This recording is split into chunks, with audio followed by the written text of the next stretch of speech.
Creo que si a la gran ensayista norteamericana Susan Sontag alguien le hubiera dicho que un libro suyo iba a demorarse más de 20 días en llegar a las manos de un lector por causa o a causa de una enfermedad global, le hubiera costado un poco de trabajo entenderlo, ¿no? Pero es lo que ha pasado con esta edición de sus dos magníficos ensayos, la enfermedad y sus metáforas y el SIDA y sus metáforas, que yo ordené a principios de abril, 1 de abril o algo así, y no fue hasta el 20 de abril que la librería online donde a la que se lo compré hizo el shipping, ¿no? El envío. Pero es real, o sea, en tiempos de pandemia, ¿no? Me imagino que este libro haya tenido muchísima demanda, ¿no? Me imagino yo, ¿no? Porque fue bastante complicado. Ordené este y dos más y los dos más llegaron muy pronto y este demoró lo suyo, ¿no?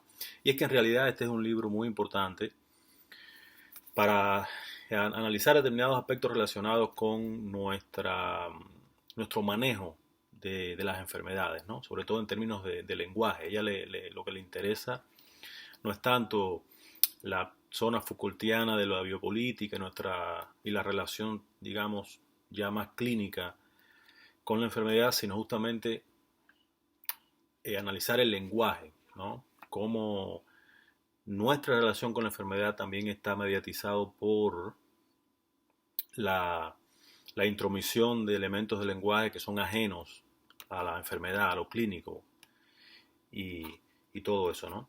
Y tiene un inicio memorable este libro, ¿no? Por ejemplo, ella dice aquí, las primeras líneas, ¿no? La enfermedad es el lado nocturno de la vida, una ciudadanía más cara.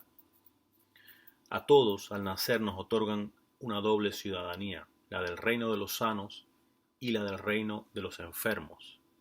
Y aunque preferimos usar el pasaporte bueno, tarde o temprano, cada uno de nosotros se ve obligado a identificarse, al menos por un tiempo, como ciudadano de aquel otro lugar, el lugar de la enfermedad. Entonces explica que, bueno, no quiero describir aquí cómo es en realidad emigrar del reino de los sanos al de los enfermos y vivir en él, sino referirme a las fantasías punitivas o sentimentales que se maquinan sobre ese estado. No a una geografía real, sino a los estereotipos del carácter nacional, ¿no? Ella escribe este ensayo, el primero, La enfermedad y sus metáforas, en los años 70, ¿no? Cuando el tema del cáncer estaba teniendo un gran reflejo mediático y social, ¿no? Pero en este ensayo ella se concentra básicamente en la tuberculosis desde el punto de vista histórico y el cáncer, ¿no?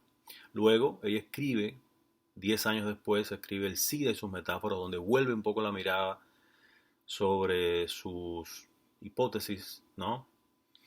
De este primer ensayo los retoma, ¿no? Y bueno, entonces analiza la gran epidemia de los 80 y 90 que fue el SIDA. Después, bueno, en otro video quizás les hable de ese segundo ensayo, que es la segunda parte de este libro, ¿no? Ahora aquí básicamente ya hace una exploración de, por ejemplo, el punto de vista literario, como algunas obras literarias y operáticas, porque también menciona óperas como La Traviata, por ejemplo, abordaron el tema, como muchos escritores romantizaron la tuberculosis, ¿no? Y algunos llegaron a considerar la tuberculosis como una enfermedad que daba cierto perfil, ¿no? Al poeta, al escritor, ¿no? Este, como que les encajaba muy bien con esa personalidad, digamos, melancólica, ¿no? Y quería compartirle algunos fragmentos y luego, bueno, y cómo después esa percepción de la enfermedad fue cambiando un poco, ¿no? Ella dice aquí, las fantasías inspiradas por la tuberculosis en el siglo XIX y por el cáncer hoy son reacciones ante enfermedades consideradas intratables y caprichosas, es decir, enfermedades incomprendidas, precisamente en una época en que la premisa básica de la medicina es que todas las enfermedades pueden curarse. Las enfermedades de este tipo son, por definición, misteriosas. porque mientras no se comprendieron las causas de la tuberculosis y las atenciones médicas fueron tan ineficaces, esta enfermedad se presentaba como el robo insidioso e implacable de una vida. Ahora es el cáncer la enfermedad que entra sin llamar, la enfermedad vivida como invasión despiadada y secreta, papel que hará hasta el día en que se aclare su etiología y su tratamiento sea tan eficaz como ha llegado a serlo el de la tuberculosis. Bueno, hay muchas ideas interesantes en este libro, ¿no? Y sí, haría demasiado extenso esto para compartirle tantos, pero hay cosas muy interesantes, sobre todo cómo fue cambiando también la, la percepción sobre la propia tuberculosis e incluso el propio cáncer. Una de las principales voces autorizadas del cambio de siglo, final del 19, principio del 20, llegaba a decir que, bueno, el cáncer tenía que ver con la energía reprimida, ¿no? O sea, si usted era una persona que era sedentaria y no se movía, no hacía ejercicios ni nada, una especie de holomovismo, ¿no? Pues entonces esas células que debían eh, estar en movimiento, ¿no? En realidad no podían salir, no podían moverse, retrocedían y provocaban a modo de venganza, ¿no? Una enfermedad que al final contagiaba a las otras células y producía el cáncer, ¿no? Dice también acá, ¿no? Pero también desde el punto de vista metafórico ella analiza, ¿no? Se adentra en cómo la adjetivación de la enfermedad la hacía muy contigua a lo oscuro, a lo pestilente, a lo que hay que marginar, aquello de lo cual no queremos saber, ¿no? Por ejemplo, ella dice, sorprende el número de enfermos de cáncer cuyos amigos y parientes los evitan y cuyas familias les aplican medidas de descontaminación, como si el cáncer, al igual que la tuberculosis, fuera una enfermedad infecciosa. El contacto con quien sufre una enfermedad supuestamente misteriosa tiene inevitablemente algo de infracción o peor, algo de violación de un tabú. Y dice, hasta tanto tratemos a una enfermedad dada como un animal de rapiña, perverso e invencible, y no como una mera enfermedad, la mayoría de enfermos de cáncer efectivamente se desmoralizarán al enterarse de qué padecen. La solución no está en no decirles la verdad, sino en rectificar la idea que tienen de ella, desmitificándola. Ella incluso recuerda cómo todavía persiste la práctica de no comunicarle al enfermo, ¿no?, que padece esa enfermedad, sino comunicárselo a algún familiar cercano, ¿no? Entre muchas otras ideas. Hay otra acá que ella dice, en el caso de la tuberculosis, ¿no? Dice, lo que otrora hiciera la tuberculosis tan interesante, o como solía decirse, tan romántica, también hacía de ella una maldición, el objeto de un pavor especial. Al contrario de las grandes epidemias del pasado, como la peste bubónica, el tifus y el cólera, que se abatían sobre un individuo en su calidad de miembro de la comunidad afectada, la tuberculosis aislaba al individuo de la comunidad. Por alta que fuera su frecuencia dentro de una población dada, la tuberculosis, como hoy el cáncer, siempre pareció ser enfermedad de individuos, flecha mortífera que podía alcanzar a cualquiera que elegía sus víctimas una a una, ¿no? Y hay un pasaje acá de Keats que visita Italia en 1821 y desde Roma dice, um, dice, estos italianos brutales ya casi han terminado su tarea monstruosa. Escribía el 6 de marzo de 1821 desde Roma Joseph Sever, compañero de Keats, 2 semanas después de que este último muriera en su piececita de Piazza di Spagna. Y cita, han quemado todo el mobiliario y ahora rascan las paredes, hacen ventanas nuevas, puertas nuevas y hasta piso nuevo, ¿no? Yo compartí ayer un fragmento también de cómo la misma ciudad se fue transformando, ¿no? Y cómo la idea incluso de la enfermedad provocó un cambio de cómo veíamos la ciudad, ¿no? A medida que la industrialización iba creciendo, ¿no? Y se iban eliminando, digamos, bolsones de zonas que podían ser infecciosas desde el punto de vista de la enfermedad, ¿no? Ella menciona de vez en cuando enfermedades como la sífilis, ¿no? Las enfermedades venéreas, ¿no? Pero sobre todo el centro del ensayo es justamente el que les contaba, tuberculosis y cáncer, ¿no? Dice acá, es que la sífilis, que era la otra gran enfermedad del siglo XIX, por lo menos no era misteriosa. La sífilis era una consecuencia previsible de haber tenido relaciones sexuales con alguien ya contaminado. Aquí recuerdo una frase un pasaje de un libro de Cheronetti, donde él dice que estaba escuchando a un curandero de Turín que decía que un hombre había vivido más de 20 años con una mujer, su mujer, que tenía sífilis y él nunca se había contagiado. Y eso era porque cuando la mujer que tú amas tiene la enfermedad, no te la contagia, que solamente se contagia aquel que no la ama, ¿no? Entonces dice acá, de ahí que entre tantas fantasías sexuales mechadas de culpa propias de la sífilis no hubiera lugar para un tipo predispuesto. No había un temperamento más expuesto a esta enfermedad, como antes sí se creía que era la tuberculosis y hoy el cáncer, ¿no? La personalidad sifilítica era la de quien tuviera la enfermedad. Y menciona el caso de Adrian Leverkühn, personaje de Dr. Fausto de Thomas Mann, y de los espectros de Ibsen también, no la de quien pudiera llegar a tenerla, ¿no? A ver, por acá otro fragmento que marqué, que me gustaría compartirles. Dice por acá, bueno, también la relación con la psicología, ¿no?